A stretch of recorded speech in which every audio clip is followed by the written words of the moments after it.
Some years ago, a burden came upon me. So strong. I was a very young man. Just finished my undergraduate. I wanted to enroll for masters then, and I just was at home. And this burden came. Every month, I go on 21 days fast and pray. 21 days fast. And my anger was, why is it that most young ladies in Benue are just casually given to prostitution? So cheap that most times it is even noised abroad that the girls in Benue are cheap. That with 2,000 naira you can just get somebody. I say, what kind? How then we young prophets get married? Because when these ladies are done, they run into choir, even when they have not repented.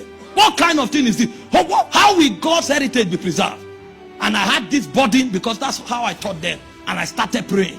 In the 6th month, I was still on the 21 days fast. And suddenly as I laid down, my wall opened. And a being walked into the room. A naked creature. Female creature, but the head was a man. Carrying an apron on the neck like a prostitute. And when I saw the creature, out of anger, I wanted to stand up. I discovered I was paralyzed. And he walked around me because, you know, you cast out demons, not principalities. Principalities can meet Jesus after 40 days fasting and say, if you are the Son of God. The same Jesus that the principality was talking to entered the synagogue and demons screamed and started going out. It's demons you cast out. A principality has body. So you don't cast him.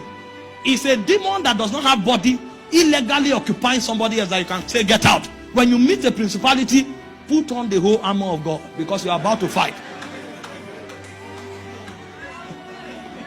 And so this creature walked into the room. I tried to get up. I was paralyzed and he sat on me. Immediately my spirit began to scan.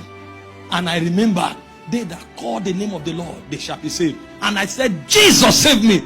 And light came and dematerialized that spirit. That was when I knew the foundation of fornication and prostitution in Benue. It was a principality summoning people. It wasn't just what young girls do. It was a civilization. An atmosphere was opened over the city. And so I knew that warriors needed to rise as gatekeepers to shut the door.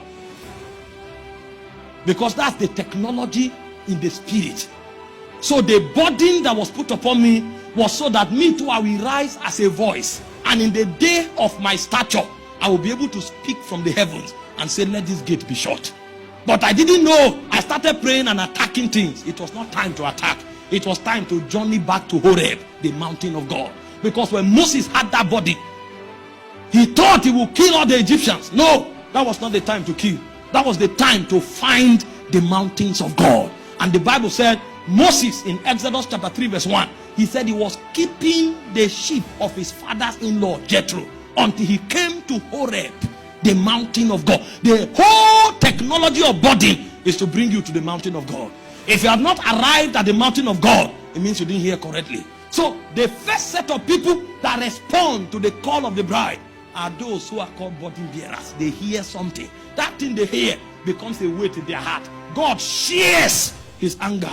He shares his desire with them. And they carry it upon their shoulders like weight.